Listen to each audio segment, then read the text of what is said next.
বিমানে ফুয়েল লোডিংয়ে দক্ষ শ্রমিক না নিয়ে ভয়াবহ জালিয়াতি করেছে পদ্মা অয়েল কোম্পানি। নিয়োগে ন্যূনতম ৩ বছরের অভিজ্ঞতার প্রয়োজন থাকলেও তা মানা হয়নি। অভিজ্ঞতার ভুয়া এবং জাল সনদে এই চাকরি নিয়েছে অনেকেই। একাত্তর অনুসন্ধানে পাওয়া গেছে তথ্য প্রমাণ। বিশেষজ্ঞরা বলছেন, অনভিজ্ঞ ফুয়েল লোডিং কর্মীদের কারণে ঝুঁকিতে দেশীয় এবং আন্তর্জাতিক রুটে বিমান পরিবহন। রাশেদ আরিসের বিশেষ প্রতিবেদন।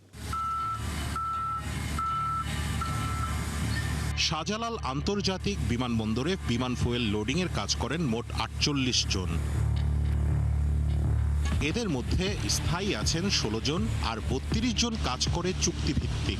এখানে কাজের ক্ষেত্রে অস্থায়ীভাবে কাজ করাদেরও কোনো ফিলিং স্টেশনে ৩ বছরের অভিজ্ঞতা লাগে।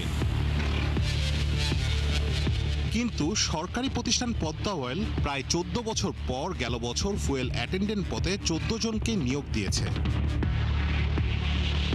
নিয়োগ বিজ্ঞপ্তিতে সংশ্লিষ্ট কাজে ৩ বছর অভিজ্ঞতার শর্ত দেয়া হয়েছিল। বিমানে তেল ভরার কাজের অভিজ্ঞতা থাকলে পাবে অগ্রাধিকার।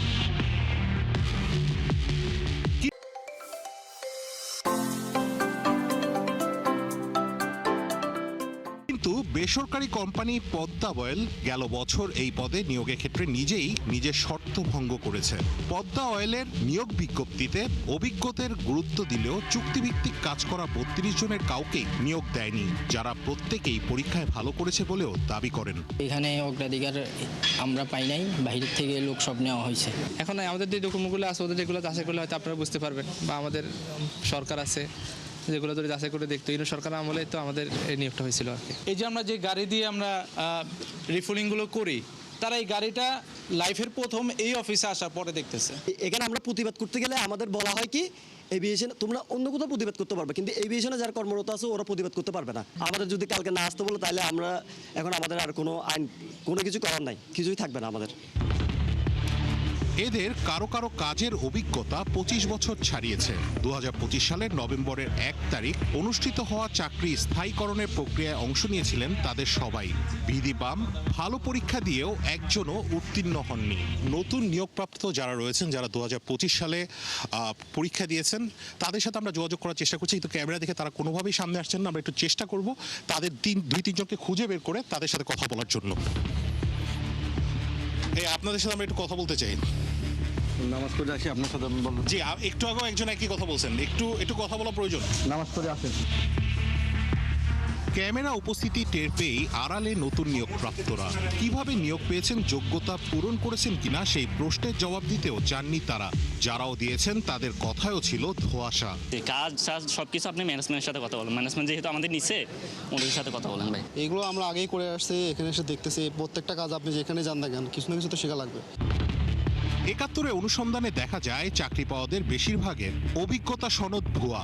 সার্টিফিকেটে দেয়া তথ্য অনুযায়ী ঠিকানায় যেয়ে যাচাই করে জানা যায় সনদে থাকা নামে কোনো কর্মী নেই। সার্টিফিকেট প্রত্যয়নকারী ব্যক্তিও ভুয়া। রাজধানীর আসাদ গেটে থাকা এই ঠিকানায় যেয়ে দেখা যায় ফুয়েল লোডকারী চাকরি পাওয়া এই ব্যক্তি ও সংশ্লিষ্ট প্রতিষ্ঠান সেই ভবনে কখনোই ছিল না। সনদটি পুরোপুরি জাল। সাইন পাওয়ার নামে এখানে কোনো লোক নাই, কোনো কোম্পানিও নাই। এরপর মিরপুরে থাকা এসপি ফিলিং স্টেশনে খোঁজ নিয়ে জানা যায় সেখানে সনদে থাকা শামীম ফরাদ নামে কোনো ফুয়েল অ্যাটেন্ডেন্টের অস্তিত্ব কোনোদিনই ছিল না। এমনকি যিনি সনদ দিয়েছেন সেই আনিসুর রহমান নামে কোনো ম্যানেজারও কাজ করেনি এই পেট্রোল পাম্পে।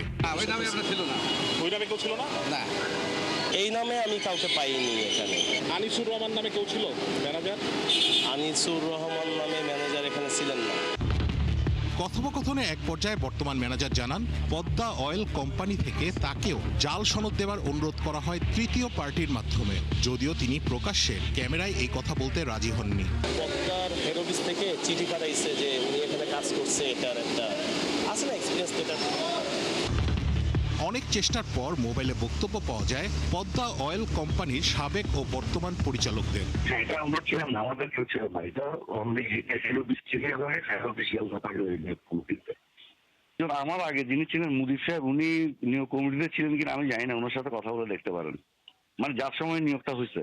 এইটা তো আমরা বলতে পারবো না, তবে এখানে যারা জয়েন করছে তাদেরকে 2 মাস ধরে ট্রেনিং দেওয়া হয়েছে, কিন্তু আমাদের কাছে কোনো কিছুই প্রোভাইড করে নাই, আমাদের মৌখিকভাবেও বলে নাই, খালি রিক্রুটের 1 মাস পরে লোকগুলোকে ট্রান্সফার করে।